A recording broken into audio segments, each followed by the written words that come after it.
In this video recording, I want to just go a little bit into some more detail about team goals. So we've already discussed goals as an aspect of team structure and an important element of team design. And we need to think as leaders about establishing goals and identifying a connection with the purpose of the team to launch a team and get people working effectively and to support collaboration. So goal setting theory for individuals applies for teams as well, and the general result of the research is that teams that have goals perform better than teams that don't have goals. The line in this slide that says usually is because there are some variations on this that we need to keep in mind as team leaders. And the first one to keep in mind here is the difference between means versus ends goals. And this comes about, again, by part of the purpose and reason we use teams is to allow people in teams to leverage their knowledge and expertise to address the problems of the team.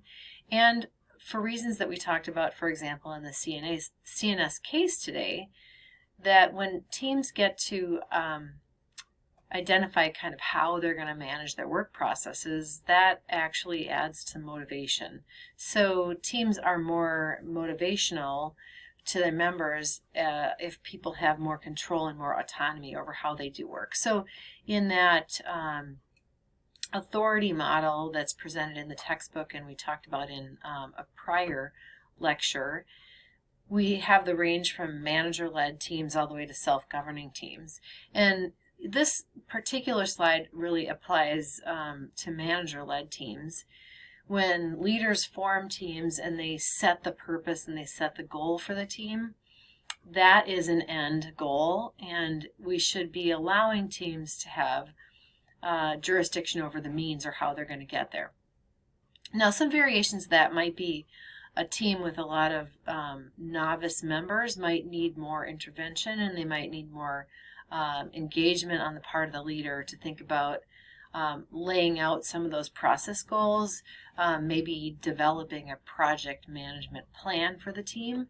But overall, team member participation in that is an important part of elevating the motivational quality of goals for teams. Now, most of us have heard the acronym SMART. SMART goals are specific, measurable, attainable, results-oriented, and time-bound.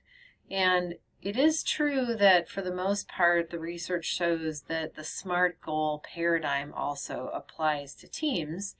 And in a large-scale meta-analysis, again, a meta-analysis is a very high-quality piece of evidence because it statistically analyzes the results of many different research studies. And the overall conclusion is that when teams have specific difficult goals, they perform better than teams that have either no goals or goals that are do your best or general goals and maybe not that difficult or challenging for team members. However, this is complicated by the kind of goal. So a key takeaway from the research is that SMART matters, and when you are leading or participating in teams, using this approach to goal setting is valid.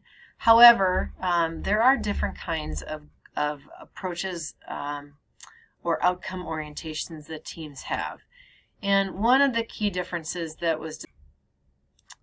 one of the distinctions that can affect the benefits of some elements of the SMART paradigm in teams is this distinction between performance versus learning goals.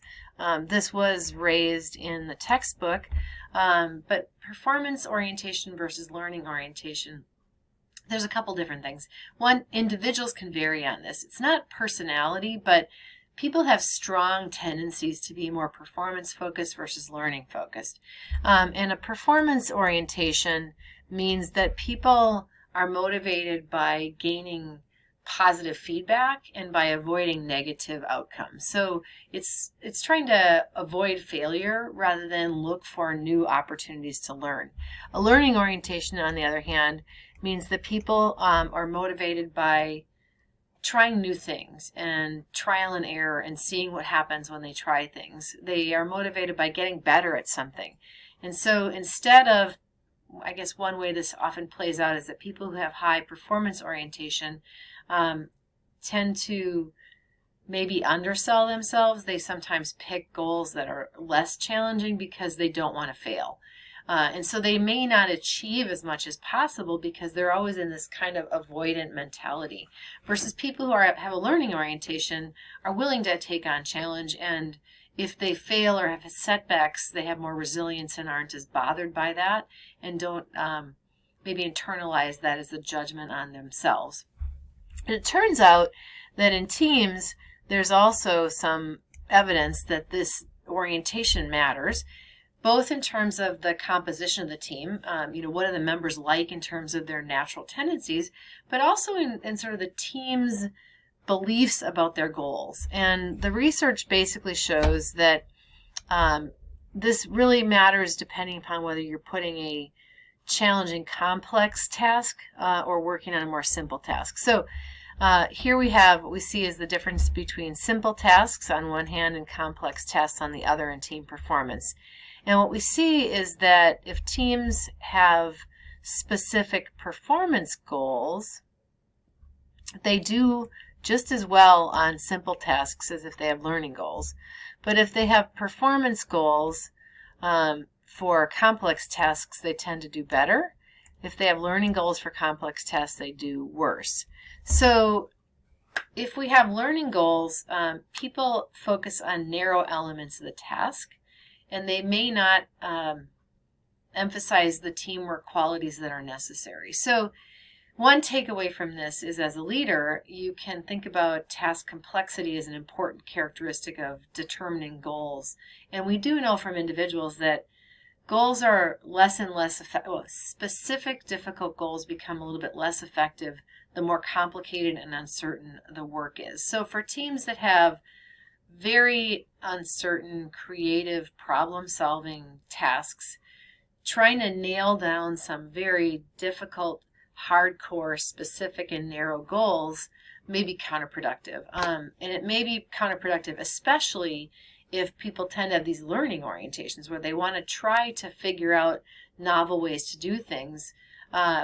Pinning them down with a very specific, difficult goal may kind of crush the motivational quality of that learning orientation.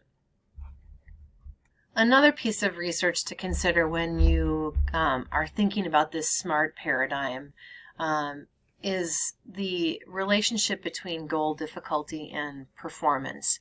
And what this slide and the next slide suggest is that a key thing to make sure you're thinking about is whether the goals are accepted by the team members, whether people are committed to those goals.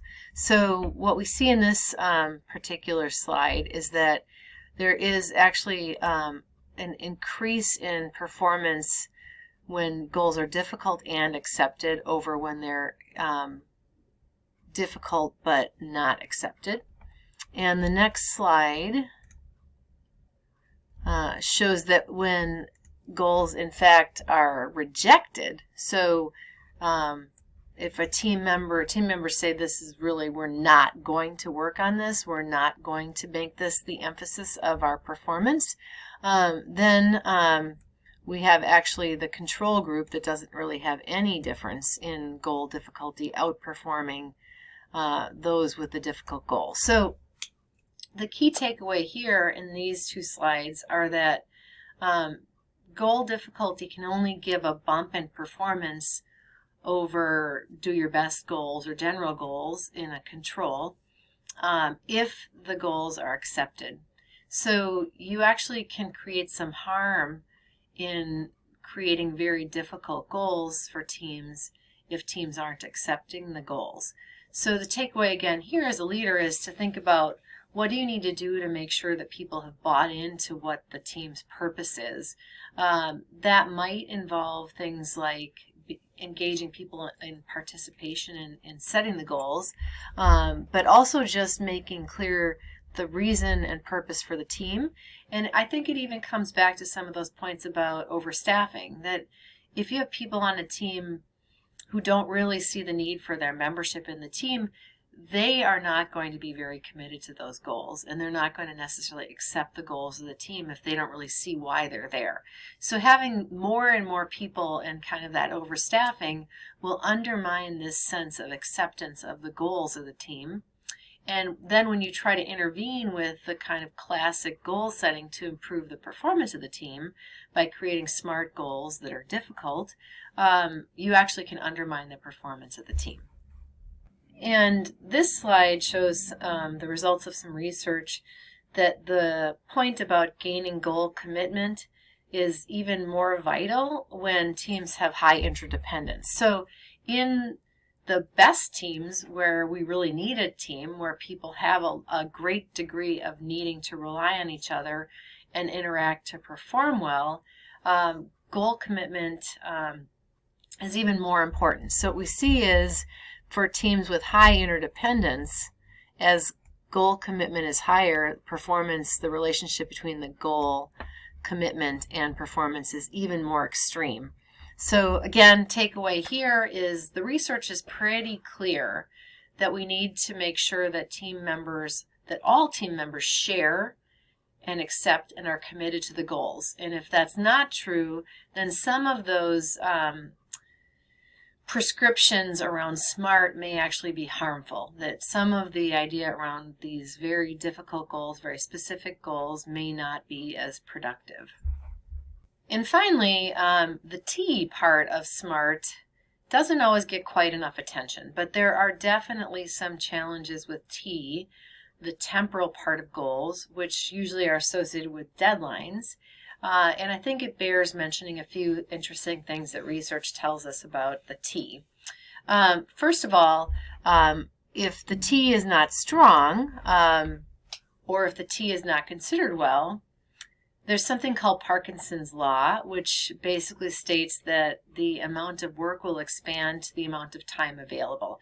So if temporal goals or deadlines are really too loose or unclear or maybe too distant, the goals overall will not have the motivational effect that you want them to. So that deadline needs to be set where it creates some sense of urgency to make goals actually be effective.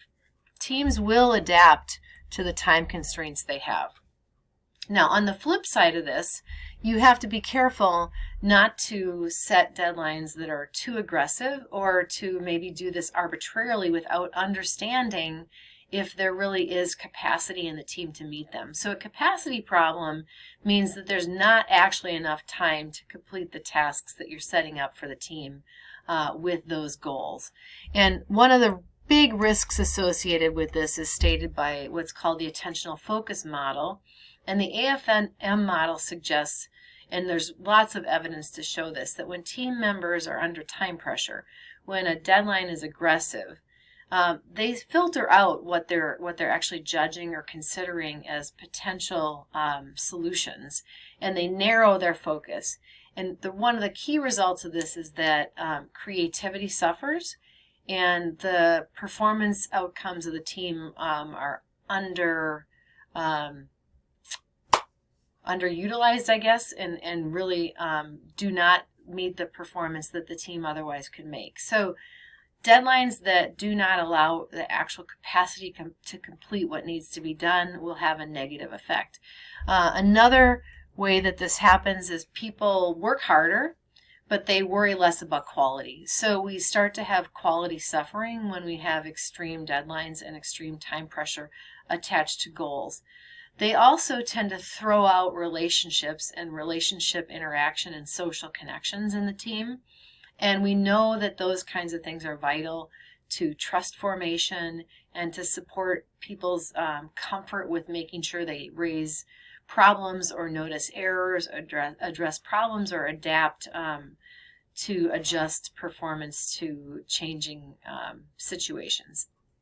So ultimately, we can get the work done but we may harm the quality and the outcomes of that work. And ultimately, we can harm the overall effectiveness of the team because interpersonal relationships suffer and satisfaction tends to suffer in teams that are under extreme time pressure.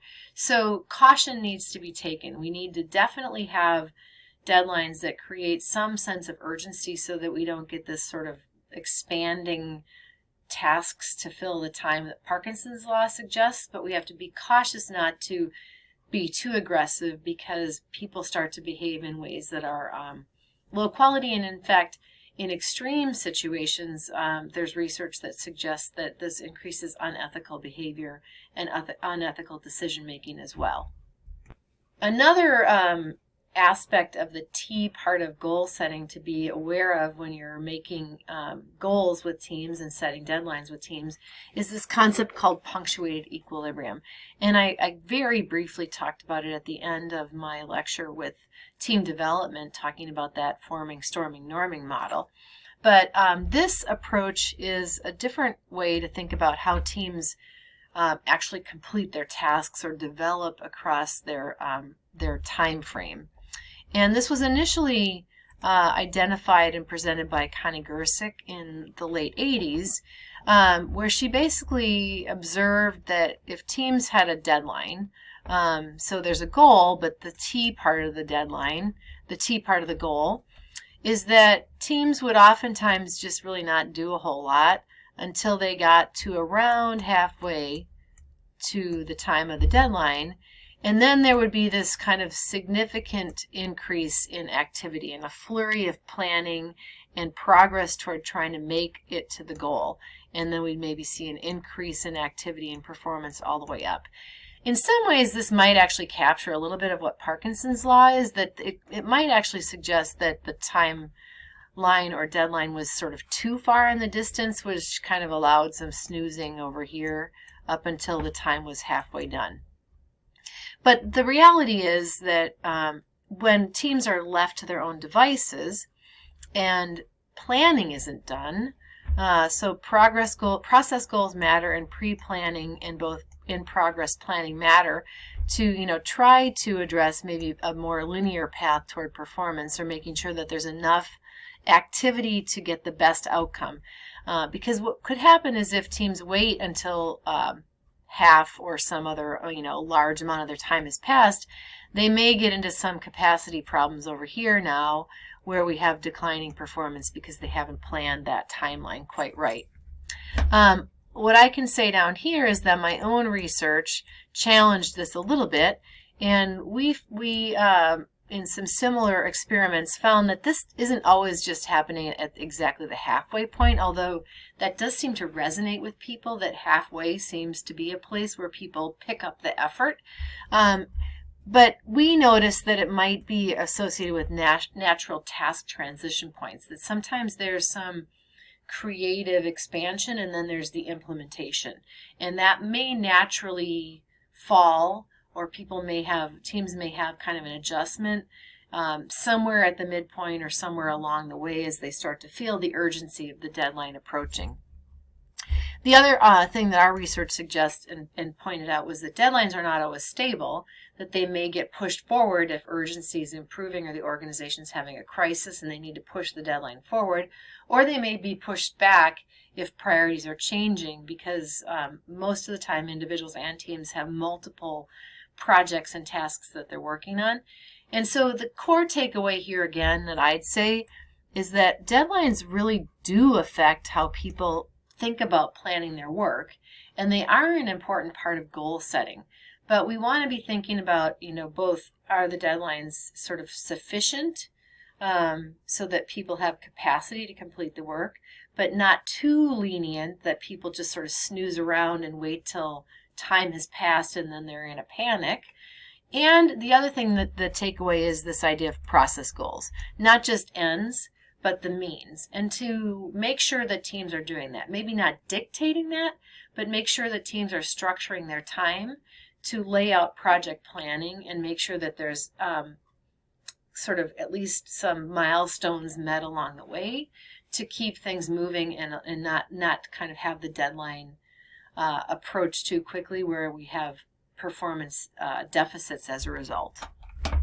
So one more point here about deadlines as a part of the goal setting paradigm is that there's also a link with team composition. And we know that people vary in their personality with some temporal orientations. A couple of these are time urgency. This is the classic type A versus type B people. And to some degree, type A people are more motivated by deadlines and more motivated by urgency or time urgency. Type B people tend to be less oriented. Again, you may or may not know this in your team, but it is worth having conversations with team members to understand this. Tight timelines might be counterproductive for type B people because it may produce so much anxiety for them that they actually can't perform. So understanding a little bit about who's on your team will help you think about setting the right deadlines for the team. Time perspective I'm going to hold off a little bit on, and polychronicity, because those are a little bit more cultural focused or cultural differences in time, and we can talk about that a little bit more in week 3. But pacing style also is a very interesting concept that one of my colleagues, a former faculty member here at the University of Minnesota, has done a lot of work on. And that just means that individuals have different preferences for how they work toward deadlines. Some people like the classic hockey stick. They can't get a heartbeat until the deadline is really approaching. Other people, and this maybe is type A versus type B, like a lot of pre-planning and front-loading so that they can have plenty of time for final aspects of task performance as the deadline approaches. Some people have that punctuated equilibrium. They really do almost nothing until the deadline's approaching. Some people are more episodic. They just sort of work when they find the time or when they feel the particular motivation happening. A challenge that happens in teams is that teams can be made up of this. This can be a form of diversity in teams. And if you have this sort of diversity, you can, if you don't engage in process goals and timelines, you can have some very difficult conflict that emerges related to pacing styles. So ultimately, if teams should be managing the temporal aspect of SMART goals and planning. And leaders should be aware of some of the different ways that this can affect teams, both in reduced motivation if deadlines are too far off, both in creating conflict if there's variety in time urgency or pacing styles in the team, and finally in negative repercussions if there is too much time pressure set on the team with deadlines that are too aggressive. So a quick summary here of team goals. Charters and launching teams with discussions around team purpose and team goals is really important to elevate the level of sharedness and commitment to goals that teams have. And we know that sharedness, acceptance, and commitment all matter, and they will make the SMART paradigm better. So if we apply SMART goals but don't have acceptance, if we apply SMART goals but don't have sharedness, if we apply SMART goals but don't have commitment, we actually can harm performance in teams. Most of the time we should focus on the ends or outcomes we want the team to achieve and allow the team autonomy to manage the process. But leaders should make sure to encourage things like process goals and short-term sub-goals and sub-deadlines so that some of the negative parts of the T or the deadline elements of SMART goals don't harm team performance. Overall, it's important to try to emphasize learning outcomes, but be cautious because that can interact with goal specificity and goal difficulty. Under conditions of extremely specific goals, in fact, sometimes performance outcome goals can be more productive than learning orientation goals. And with that, that's a little deeper dive into the structuring aspect of goal setting and goals in teams.